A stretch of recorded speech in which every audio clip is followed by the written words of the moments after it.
пердені қалай жасасам болады деп ойланып тұрмын.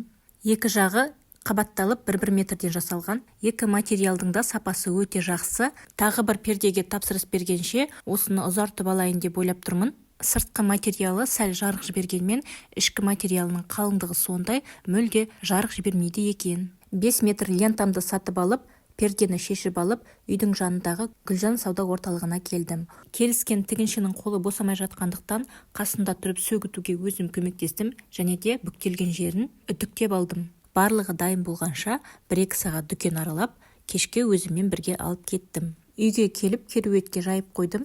Тігісі жақсы тігілген екен. Ас бөлменің пердесіне тапсырыс бергенде, сол тігінші пердені қалай ілу керектігін көрсеткен болатын. Сол әдіс бойынша жиырылып тұратындай іліп қойдым. Кешкі светке перденің жарық өткізгіштігін тағы да тексеріп көрдім. Ендігі қалғаны төсек жапқышты ауыстыру. Сіздер айта кетіңіздер, төсек жапқыштың ақ түсті болған дұрыс па, әлде қоңыр түсті болған дұрыс па? Және де бөлмеге тағы қандай өзгеріс енгізетін едіңіздер?